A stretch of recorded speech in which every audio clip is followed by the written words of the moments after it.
तो आज हम लोग करते हैं अलजेब्रा का बेसिक। ओके, अलजेब्रा का बेसिक। ठीक है, तो सबसे पहले अलजेब्रा टर्म में क्या क्या चीजें होती है। जब आप लोगों को अलजेब्रा कहीं भी दिखे या कुछ भी अलजेब्रा अगर सुनते हो तो दिमाग में क्या सेंस चलता है कि दैट मीन्स कुछ एक्स वाई जेड या कुछ ऐसी चीजें अल्फाबेट्स आएंगी। ठीक है, तो that means algebra is the combination of what we can say constant, constant plus variable, constant plus variable. तो कांस्टेंट क्या होता है कि जिसकी वैल्यू कभी चेंज नहीं होती है।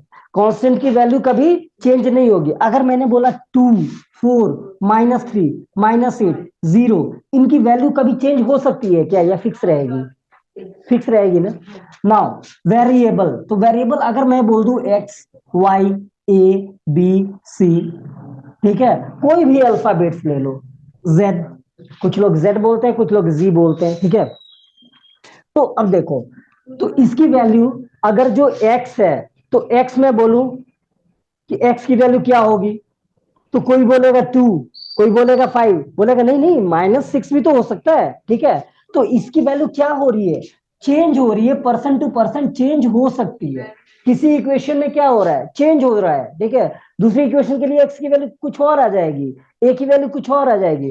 That is known as the variable. That means vary कर रहा है, क्या हो रहा है, वेरी कर रहा है। ठीक है, तो ये कहलाएगा हमारा, ये जितने भी अल्फाबेट्स होते हैं उसे हम वेरिएबल बोलते हैं। ठीक है, अब वेरिएबल्स में, वेरिएबल्स में कई बार आप देखोगे जब अलजेब्रिक एक्सप्रेशन की बात होगी, अभी हम लोग करेंगे, तो स्टैंडर्ड फॉर्म की बात आती है तो उसमें ये लिखा हुआ होता है A X square plus B X plus C. ठीक है, या फिर A X plus B Y equal to 0।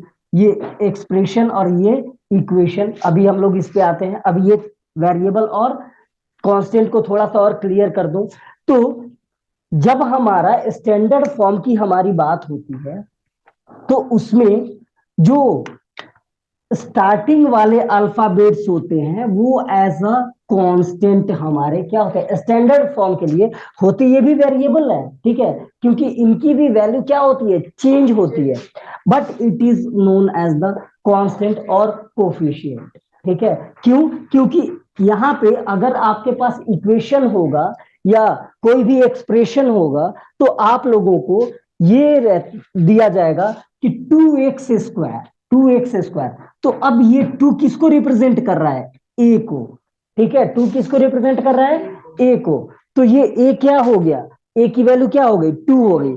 है तो वेरिएबल, लेकिन वर्क यहां पे समझने के लिए हम लोग स्टैंडर्ड फॉर्म में स्मॉल, दैट मीन्स जब स्टार्टिंग वाले अल्फाबेट्स लेंगे तो ये सोच लो वो कांस्टेंट या कोफिशिएंट को डिनोट कर रहा है, और एंडिंग अल्फाबेट से जब स्टार्ट करते हैं तो that will denote the variables in the algebraic expression, equation. ठीक है, ये चीजें होती है। यहां तक किसी को कोई डाउट है कि वेरिएबल क्या होता है और कांस्टेंट क्या होता है? चलिए अब देखते हैं हम लोग कि एल्जेब्रिक जो टर्म्स बनते हैं, एल्जेब्रा के जो टर्म्स बनते हैं तो वो क्या होता है कि उसमें आपका जो हमारा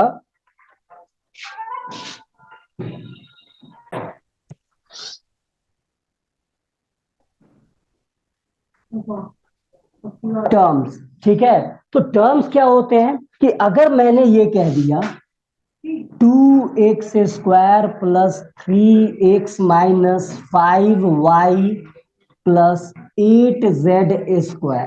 ठीक है, 8z²। ठीक है, तो अब इसमें क्या है हमारे पास कि जो भी ये क्या कहलाते हैं, ऑपरेटर्स, ऑपरेटर्स। ठीक है, ये मैथमेटिक्स में ऑपरेटर्स या ये कंप्यूटर साइंस में भी ऑपरेटर्स ही कहे जाते हैं। ठीक है, तो ऑपरेटर्स मेनली क्या होते हैं, multiplication, division, plus and minus. ठीक है, मैंने लोग प्लस से स्टार्ट करते हैं, मैंने मल्टीप्लीकेशन से स्टार्ट किया क्योंकि आप लोगों की स्टडी क्या होनी चाहिए, प्लस प्लस करके तो धीरे धीरे बढ़ता है ना, मल्टीप्लाई करो ना, फास्टली ग्रो करो। इसीलिए तो है ये विजन फॉर विक्ट्री। ठीक है। तो ऑपरेटर, तो जहां भी आपको क्या है, ये भी ऑपरेटर है, ये भी ऑपरेटर है। दैट मीन्स एल्जेब्रिक टर्म्स में अगर दो चीजें, अगर दो या दो से ज्यादा चीजें क्या हो, ऑपरेटर्स के साथ ऐड हो रही है, किसके साथ ऐड हो रही है, ऑपरेटर के साथ, तो जो ऑपरेटर्स, दैट मीन्स इनको क्या कर लो, समझने के लिए हम लोग बॉक्स बना लेते हैं, ठीक है, इसको बॉक्स बना लेते हैं। तो प्लस और माइनस ऑपरेटर से ही हमें इसे अलग करना है। मल्टीप्लीकेशन और डिवीजन को फिलहाल के लिए साइड में रख देते हैं, ठीक है। तो सिर्फ हम लेंगे प्लस एंड माइनस को। मल्टीप्लीकेशन को बोल दिया आप रेस्ट पे जाओ, डिवीजन को बोल दिया आप भी थोड़ा रेस्ट करो, आपको बाद में यूटिलाइज करेंगे, ठीक है। तो जो प्लस और माइनस से डिफरेंशिएट हो रहे हैं, अलग हो रहे हैं, डिस्टिंग्विश हो रहे हैं, that is known as the terms. तो how many terms are there, term 1, 2, 3 and 4। तो इस एक्सप्रेशन में कितने टर्म्स हैं, 4 टर्म्स हैं। तो one term is what, 2x²। अब ये क्या कहलाएगा हमारा, टर्म, क्या कहलाएगा, टर्म, ठीक है। अब ये टर्म बना कैसे, टर्म में चीजें कौन कौन सी होती है, टर्म तो है, इस टर्म में है क्या क्या चीजें, तो इसके लिए हम लोग करते हैं कि अब एक तो हो गया वेरिएबल वाला पार्ट, एक तो हो गया वेरिएबल वाला पार्ट, और एक हो गया क्या है, कांस्टेंट वाला पार्ट। तो अगर मैं कहूं कि इसमें वेरिएबल क्या है, तो x है, तो लिख देते हैं variable, and variable is what, x। Got it now, this is what, this is the constant, this is the constant, okay, second marker, okay, now this is known as the constant, ये तो हमने देखा ही था, constant. अब ये variable हो गया, ये कांस्टेंट हो गया, इसकी वैल्यू चेंज नहीं होगी लेकिन इसकी वैल्यू चेंज होगी। तो वेरिएबल की वैल्यू चेंज होने से क्या पूरे टर्म की वैल्यू पे फर्क पड़ेगा, पड़ेगा। वेरिएबल की वैल्यू अगर चेंज होगी, अगर x की वैल्यू 2 है तो क्या हो जाएगा, 2 2 जा 4, 2 जा 8, x की वैल्यू 3 हो गई, तो 3 3 जा 9 एंड 9 2 जा 18। तो वेरिएबल अगर चेंज हुआ, वेरिएबल मतलब भी क्या होता है कि अगर वो बदलेगा, वेरिएबल बदला, तो पूरे डेटा को क्या कर देगा, वो चेंज कर देगा, ठीक है, ओके। अब देखिए, तो ये कांस्टेंट और ये वेरिएबल हो गया, ठीक है, constant x, sorry variable x, और कांस्टेंट हमारा क्या है यहाँ पे 2 है, ठीक है। अब तो ये टर्म में ये चीजें होंगी, कांस्टेंट होगा, वेरिएबल होगा, ठीक है। अब देखिए कि जो वेरिएबल के साथ एसोसिएटेड कांस्टेंट है, जो वेरिएबल के साथ एसोसिएटेड कांस्टेंट है, ये क्या है, 2। तो 2 is known as the coefficient, coefficient, ठीक है, कोएफिशिएंट इसको बोलते हैं। दैट मीन्स अगर पूछा जाए क्वेश्चन में 9th क्लास के एक्सरसाइज 2.1 के सेकंड क्वेश्चन में कोफिशिएंट फाइंड आउट करना है x² का, ठीक है। तो x², दैट मीन्स अगर आपके एक्सप्रेशन में, अगर आपके एक्सप्रेशन में, अभी एक्सप्रेशन और इक्वेशन पे अभी आते हैं, लेकिन पहले ये टर्म्स, बेसिक चीजें, ये बेसिक चीजें बिल्कुल अलजेब्रा का बेसिक, जिसे हम बेस बोलते हैं, यही 0 लेवल से उठ के चलना है, ठीक है। तो कोफिशिएंट क्या हो हमारा, कि जब वेरिएबल के साथ एसोसिएटेड जो कांस्टेंट हो, that is known as the coefficient of that variable और दैट टर्म, ठीक है। तो अब एसोसिएटेड का मतलब क्या हुआ, कि जुड़ा हुआ हो, बिल्कुल जुड़ा हुआ, लेकिन कैसे, डिवीजन या मल्टीप्लीकेशन वाले साइन के साथ, इन दोनों को बुला लिया हमने, इन दोनों को रेस्ट अब नहीं करने देना है, ठीक है, इनको बुला लिया। तो x² के साथ एसोसिएटेड क्या है, 2 है, किस फॉर्म में, दैट मीन्स 2x² है, तो बीच में कुछ भी नहीं है, तो ये मल्टीप्लाई का साइन क्या होता है, छिपा हुआ रहता है, रेस्ट मोड पे है। बोला कि मैं दिखूंगा नहीं लेकिन हूं, दिखूंगा नहीं लेकिन हूं, अगर जरूरत पड़ेगी तो आप मुझे अगर लेफ्ट हैंड साइड से राइट हैंड साइड ले जाओगे तो मैं डिवाइड में जाऊंगा, ऐसे नहीं जाऊंगा, ठीक है।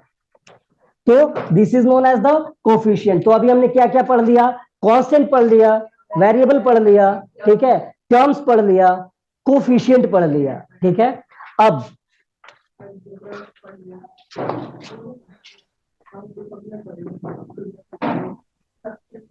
तो कोफिशिएंट में थोड़ी सी और बातें करते हैं कि कोफिशिएंट में हम लोग क्या क्या लिखते हैं। तो कोफिशिएंट किसी भी एल्जेब्रिक एक्सप्रेशन, मैं बार बार एक्सप्रेशन और इक्वेशन की बात कर रहा हूं, सबसे पहले वही तुम लोगों को थोड़ा सा बेसिक बता देता हूं कि ये एक्सप्रेशन और इक्वेशन होता क्या है, ठीक है। तो एक्सप्रेशन एंड इक्वेशन,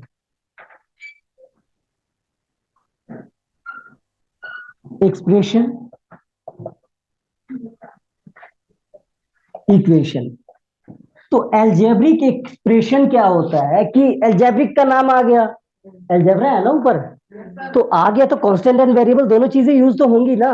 तो दैट मीन्स अगर 2x square minus 5x plus 3, ठीक है, तो ये क्या कहलाएगा, that means this is known as the expression. क्या कहलाएगा, एक्सप्रेशन। 2x माइनस 3y, ये क्या है, ये भी एक्सप्रेशन। 3x क्यूब माइनस, यहां भी माइनस लगा लो, plus 9y square plus z⁻100, z को माइनस ले लो, z⁻100, ये क्या है, ये भी एक्सप्रेशन है। दैट मीन्स एक्सप्रेशन क्या होता है, when algebraic terms one single term हो तो भी हमारा एक्सप्रेशन ही है, ठीक है। ये जितने भी टर्म हो, सिंपल हमने लिख दिया तो वो क्या हो गया, एक्सप्रेशन हो गया, ठीक है। But when we will talk about the equation, algebraic equation, then कुछ नहीं है, बस 2x² minus 5x plus 3 equal to 0।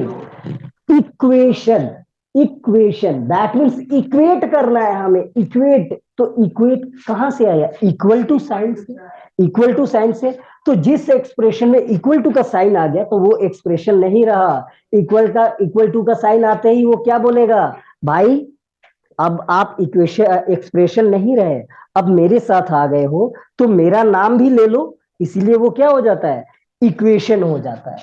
तो चाहे आप इसको ऐसे लिखो या 2x² minus 5x equal to -3 लिखो, या 2x² equal to 5x minus 3 लिखो, ये तीनों का मतलब क्या है, एक ही है। और ये क्या है, इक्वल टू का साइन है, तो ये एक्सप्रेशन नहीं रहा, ये क्या बन गया, इक्वेशन। तो क्या हम इन सबको इक्वेशन बना सकते हैं, हाँ बना सकते हैं। कैसे, इधर रख करके और इक्वल टू का साइन लगा दो, ठीक है, इक्वल टू में 0 लिखो, 1 लिखो, अगर बनाने के लिए कहा जाए तो, ठीक है। तो ये हो गया एक्सप्रेशन एंड ये हो गया क्या, इक्वेशन। यहां तक क्लियर है, ठीक है। अब चलिए हम लोग थोड़ी सी और आगे बातें कर लेते हैं, ये कि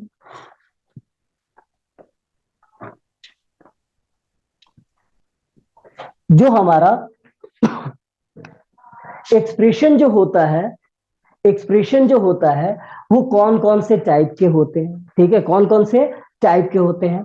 तो एल्जेब्रा में एक्सप्रेशन को, एक्सप्रेशन एंड इक्वेशन को कह लो, दोनों को, एंड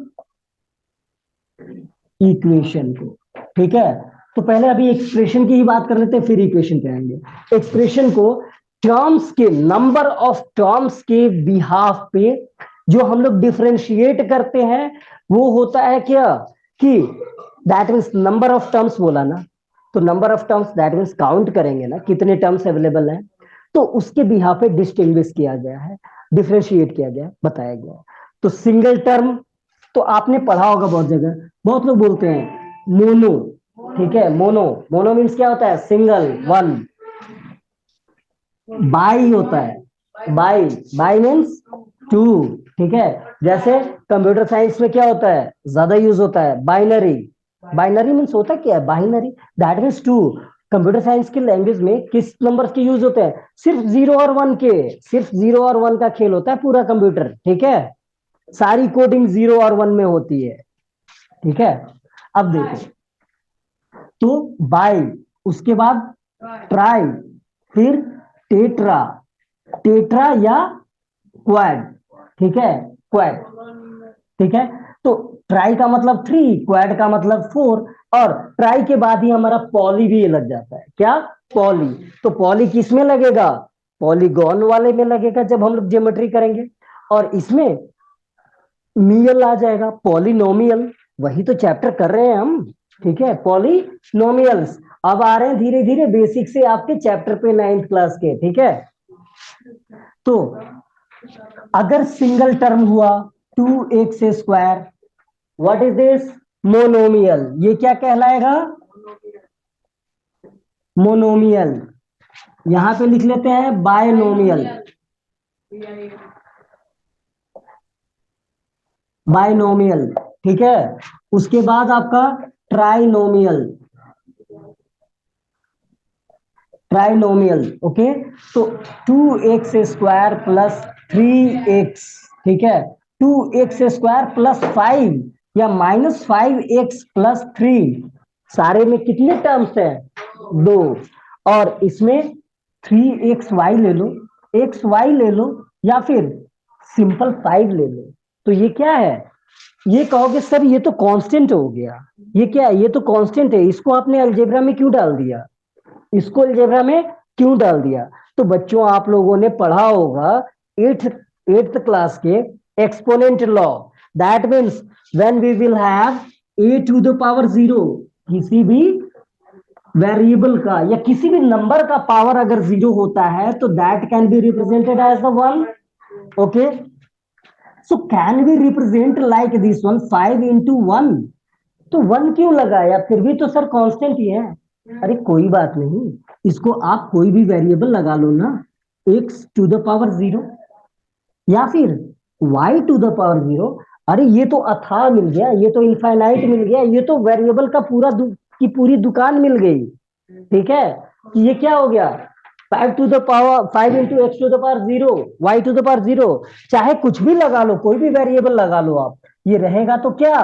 5 ही, क्योंकि इसकी वैल्यू क्या हो जानी है? 1 हो जानी है।